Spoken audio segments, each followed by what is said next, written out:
from Malaga to Dublin, it's clear to her that the COVID response in Spain is clear and safer, more masks seen, temperatures check and sanitation areas to name but a few. Jess Kelly, thank you very much indeed. Eoghan Corry, that's a good segue into you. This is Jonathan Healy in for Pat Kenny this morning. Eoghan, people who think they're going on their holidays, that all of a sudden they're going to get to the land of milk and honey where they can go around and ignore all the rules that are in place here, probably going to get quite a land when they get there. Everybody is the same, Jonathan. Everybody's working their way out of the crisis. The difference here is there's an absolute shutdown, and there's a very, very strong feeling that borders should not be reopened and that flights should be curtailed. The rest of Europe is following a European policy which was announced on May the 27th and has been in place. On June 15, most of the borders opened. The aviators got their plans in place June the 12th. Get things moving again and see how we go. But there is concern, and we've been talking about it throughout the morning with Jack Lambert on this morning, saying that if you're going to a place that has less COVID than Ireland, they're going to be more worried about us. And as long as you are meticulous in respecting the rules, then you're going to be fine. But therein lies the rub, that we don't always expect everybody to be meticulous with the rules, and humans are humans. How do they try and juggle that with reopening borders and air routes and everything else that comes with it? It's the same debate everywhere. I got on one of the first flights last Wednesday down to Malta for a turnaround. Malta has no cases. It has 12 active cases, all of which are out of hospital, and it had a total of 9 deaths since the beginning. So we arrived to there. They were not allowing flights in from Britain, for instance, because they regard them as too high a risk. But Ireland is okay. So we arrived in thermal measurement at the airport. There were teams of medics there. For instance, somebody on our flight had a woolly hat on, which didn't allow the thermal measurement camera to read it, and he was called aside. Waiters wearing masks, social distancing being practiced, everything up and running, and they are worried about importing cases, and the same debate is there, except that they did feel that the time is right to move, and that the economy is more dependent on tourism than ours. We have 10% of our GDP on tourism. Theirs is more than 25%. Similar sort of stuff in Spain, the whole thing of the crowded beaches. They've marked out beaches with squares. People have to book online, take their beach space. Wearing of masks, it depends on the region in Spain, but in a lot of regions you're wearing masks in the open. That's not a holiday. That's torture.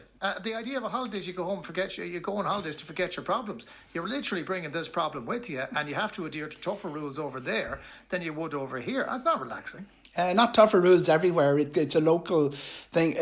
What a lot of the early flights, Jonathan, have been are people who are long-term residents who have houses down there, and it's not the holiday as we used to know it, Jonathan, but it's certainly possible and doable.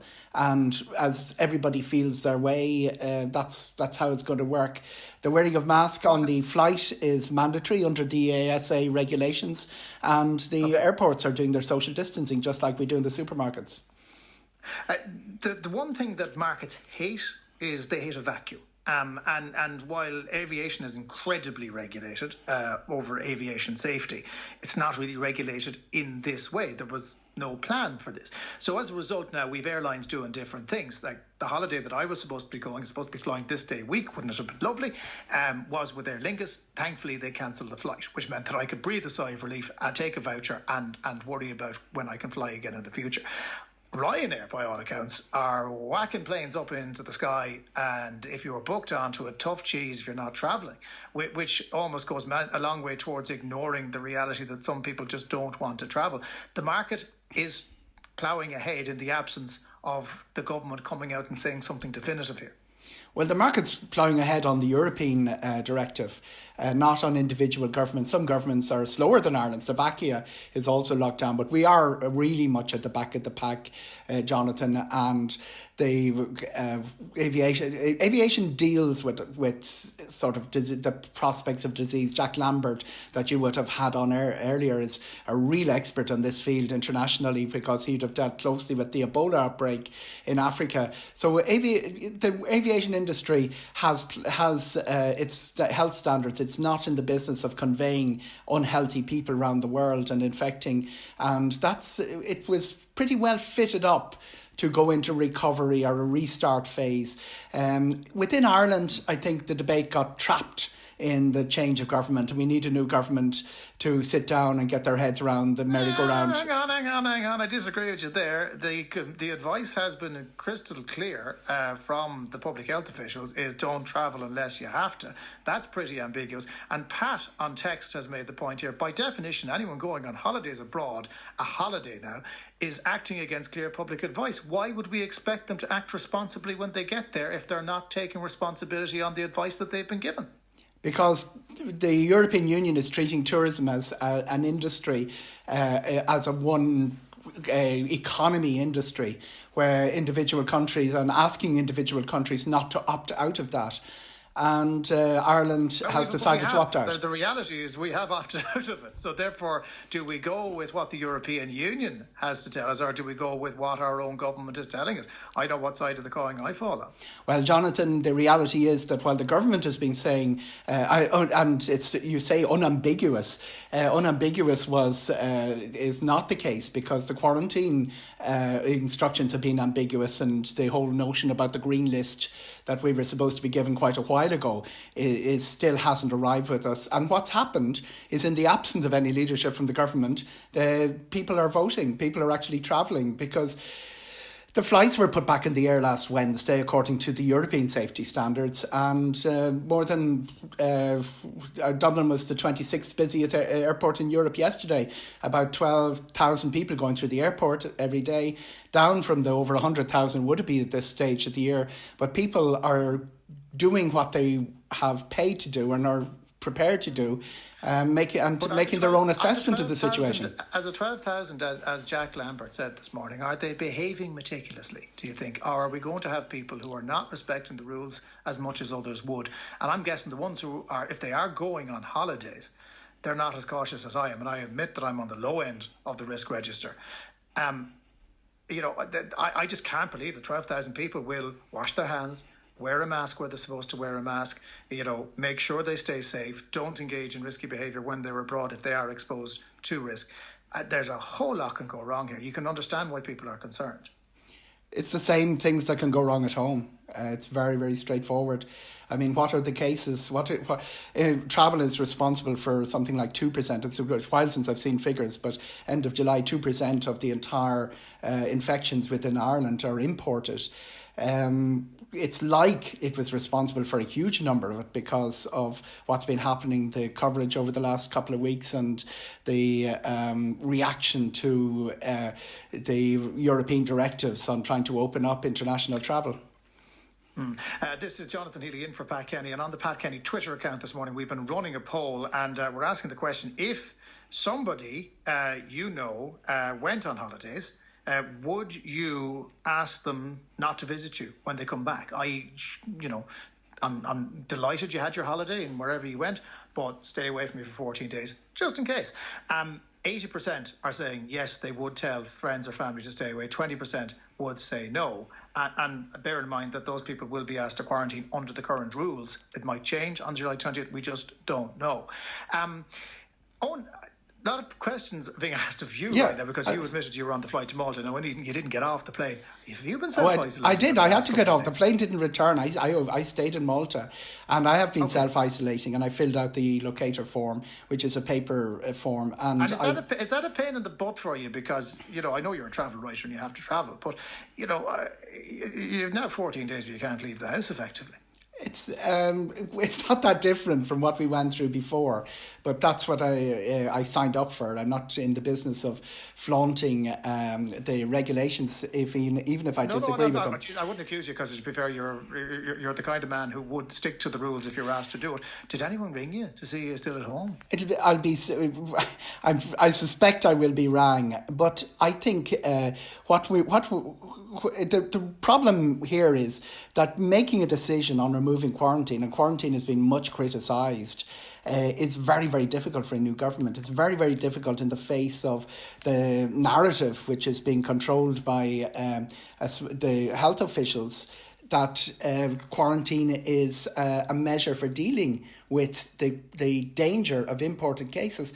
And Jonathan, every single country is fretting about imported cases. Malta's fretting about them. Spain is fretting about it. They just have different ways. Okay. You have locator forms going into a lot of countries. You have instances of people who have arrived in an airport from there. Most of of what Europe is coming across is return nationals, mainly because coronavirus it tends to be the less fashionable suburbs of large cities where it is the highest caseloads, and the contact tracing is being pursued in all these countries that are opening up their borders. Okay. And some countries have actually blacked others. I mean, we were talking about the green list and the red list. We don't really need to do that. A lot of countries are looking at Sweden with their very controversial policy and saying, we don't want to do business with Sweden. So even the ones who are proclaiming we've opened all our borders are not letting... There are flights moving, and that's the problem. Look, we've been yakking, and questions have been coming in, and I haven't put them to you, so the listeners will want to know the answer. Please. I booked a holiday to Mallorca on the 7th of February this year, says no, long before talk of pandemic. We were due to go on the 3rd of August, but obviously will not be going, as holiday and flights being offered to me now are fundamentally different to what I booked. As an added complication, I suffer from hypertension, which I declared on my travel insurance application I made at the same time as the booking, which puts me in a higher risk category should I contract COVID. What am I entitled to? Ask Noel. Very simple, and this will answer a lot of questions. If the flight goes ahead, you're not entitled to a refund. If the flight is cancelled, it's the airline's job to get you a refund, a voucher, or get you to where you're supposed to be going. If the flight isn't cancelled, you're now back in a little bit of a to and fro with the travel insurance company. Sounds like a good way to go in this case because hypertension was declared. But the travel insurance companies aren't even able to answer the questions because the underwriters are changing the rules effectively as they go along, and everything's being done on a case-by-case basis. That's significant for listeners because if you're turned down, pursue it. Continue to pursue it. This will run in the courts and among the consumer rights groups in the months to come. Another listener here says, I was due to fly out with Aer Lingus and fly back with Ryanair on a package tour with a company that I booked online. If one of the legs doesn't operate, where does that leave my holiday? The travel company in question doesn't take calls. The travel company is liable for the refund for the holiday, but may not be able to refund the bit they don't get back from the airline. Again, this is one that's going to play out. If you're booked with a travel agent or a tour operator, you're bonded. If anything happens to the company and it doesn't survive, you're going to get your money back. And they have a voucher scheme where for liquidity purposes, they will give you a voucher that's valid for 9 months, and at the end of it, you're entitled to a refund. Sounds like you're in a good chance to get at least the package part of it back, but maybe not the bit that was cancelled by one of the airlines. You might lose one of the legs. Okay. We were due to fly to Gran Canaria. I requested a refund instead of a voucher or postponing the trip since we found out that we're pregnant and are unlikely to be travelling abroad for some time. Aer Lingus have told me I'm not entitled to a refund as the flight wasn't cancelled. It was no longer being operated. So it wasn't cancelled, it was no longer being operated. Do I have any comeback? I've explained our situation and requested the refund 3 times. How's Louise? Travel insurance, good place to come here because of the pregnancy. Unlikely, I'm not sure about that explanation from Aer Lingus. They've been pretty clean about refunds, even in cases where the flights are operating, for instance, to America, where you can't get into America. A lot of people who were initially turned down refunds are getting refunded by Aer Lingus. That's a flagrant, hang on a second, putting my little legal hat on, right? That's a flagrant breach of contract law. If the flight isn't going, they have breached the contract that they entered into with you to travel. I know there's European regulations, etc., etc. But if the flight's not going, you're entitled to a refund. They're probably trying to push the voucher, but they don't have to accept it, I would imagine. Take the legal hat off again because all the law has been overtaken by events, Jonathan. EU 261 is very clear cut, but it hasn't been applied because the liquidity of airlines is in question. I would go back to the wording of that explanation. It doesn't sound right to me. Aer Lingus have been pretty clean on all of this, as of Ryanair. If the flight is cancelled, you get your money back. What about my rights when the route is cancelled? Same question. If Ryanair Dublin to Zadar is no more, we were booked in March, now we're going via Split, which is 150 kilometres away, flight lands at midnight, can we claim travel and accommodations, as Patrick and Wicklow? Well, there's a holiday starting well. Really, and Croatia's very, very good lockdown laws as well, with masks, and they're very, very, very terrific the way they've managed their coronavirus. The old EU 261 situation was very clear cut. Ryanair had to get you to Split. I suspect that will still apply at the end of all of this, that they will get the cost of their transfer getting down to where they were supposed to go.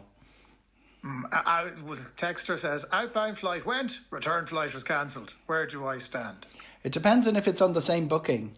If it's on the same booking, you're entitled to your refund. If it's on different bookings, you're pretty much on your own. You mentioned contract law, Jonathan. Very simple. You pull out of a flight, it's your problem. They pull out of the flight or cancel the flight, it's their problem.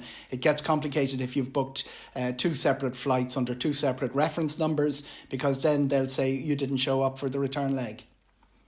Okay, well, what a complicated world you currently operate in, Eoghan Corry. But look, thanks for taking the listeners' questions. Jonathan, always a pleasure. Thank you very much.